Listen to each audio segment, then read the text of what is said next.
Mr. Chairman, thank you. And I know the motivation here is to get a bill and to get a housing program and move it forward. Ben Franklin once famously said, if we don't all hang together, surely we'll hang separately.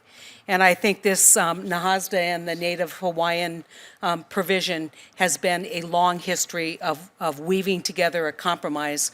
When we start pulling it apart, I can assure you that my good friend Senator Hirono and my good friend Senator Schatz will provide equal resistance to what we've seen in the last two Congresses if we exclude Native Hawaiians. And so, we're between a rock and a hard place. I surely will do everything that I can. I think one of the most critical challenges we face in Indian country, especially in our neck of the woods, is housing and the lack of affordable, quality, good housing. So we should all be working together to prevent these problems in the future. But thank you, Mr. Chairman. Thank you, Mr. Chairman, for letting us go ahead of you.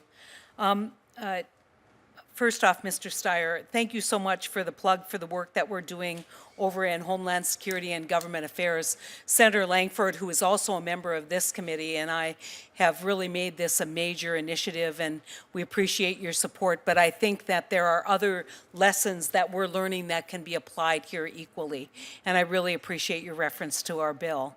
I think it can, in fact, provide that support on hiring, but we also have a supervisory training bill that I think can also be extraordinarily helpful. Could you comment on that? Yeah, absolutely, and I think you're entirely correct. These problems are the same across the board. You have general jurisdiction. Obviously, it's great that this committee is focusing on it in the particular agencies that it has oversight over. The training piece is fundamental. Right now, we put great people in place without the tools that they actually need to do their jobs well. The first thing that gets cut in these agencies are their training and development budgets. And there really isn't the kind of investment or requirements around managers that I think are necessary to actually see improvements in productivity and outcomes for the people that are being served. So I think you are very much on the right track in the work that you're doing. And I think there ought to be just, again, a sort of alignment across the board with the efforts that are being done.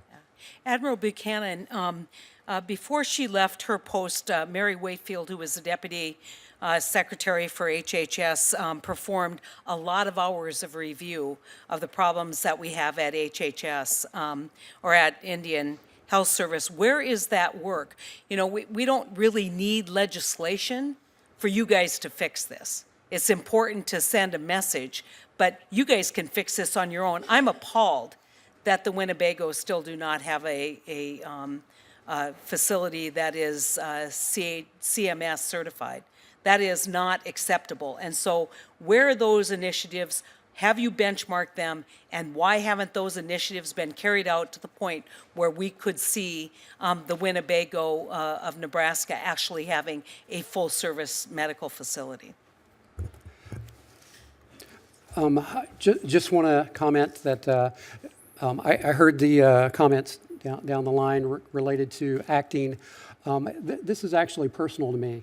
A member of the Seminole Nation of Oklahoma, having been born in an IHS hospital, family members that work at IHS. I hear Ms. Ketchian, a friend of mine, and experiencing the issues at Omaha Winnebago Hospital. Having worked there for 3 weeks to get an idea of what the conditions are and the challenges at Omaha Winnebago. So this is truly personal. I respect the acting questions, but I've got family members that rely on the IHS system. I've got family members that work in the system. So I hear your concerns and the issues that you're raising. We're working hard to make those changes. One of the things that Ms. Wakefield developed and former administration is something that we implemented in November 2016. It's the Quality Framework and Implementation Plan. That's the culmination of all the activities and recommendations of experts, where the goal is to provide top quality health care and get the trust back from the tribes related to those issues. We've identified 5 priority areas going forward, specifically organizational capacity, accreditation, getting the accreditation back for the Omaha Winnebago Hospital, doing that specifically with contracting to get a one contractor to accreditate all of our IHS hospitals across the country. So that's just one avenue, but I just think that this committee would benefit not from, maybe there's some changes that we should make to those plans, but it would benefit from an analysis of where we were at the end of that survey and where we're headed going forward, and what additional tools does Indian Health believe that they need to meet quality standards. I think it's not just about discipline. No discipline in the world is going to prevent a CEO from resigning literally weeks after the CEO took the job. Finally, I want to speak to Ms. Kitchigan. How has this really affected the availability of health care for your tribe? It's impacted the services at the service unit. Without that third-party revenue, which makes it enough, the services are weakened, the reputation is poor, and the PRC, the preferred care dollars, those are minimal, and we were at level 1 for a while. I think now they're down to level 2, and so many of the services aren't available at the service unit, so they're referred out. Well, if you're only referred out life or limb, there are many people who are sick and have chronic conditions that are not life or limb and continue to suffer. So it is an essential piece of the operating revenue. It's this third-party revenue. And I also want to mention that we're also without our director of nursing and our lab supervisor, 2 essential pieces, along with this CEO. And I guess I have to acknowledge our acting area director, again, another acting role, in getting the job posted. And we have to celebrate our success where we can celebrate it. But that's such a small thing that we're happy that it was posted in a timely manner.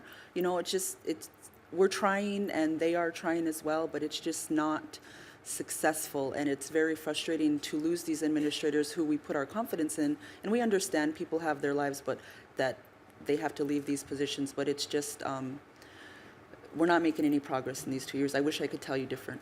Yeah, and I think this committee shares that frustration that we aren't making progress, and so we need benchmarks and then levels of accountability. And without it, I don't see this getting better. Thank you, Mr. Chairman.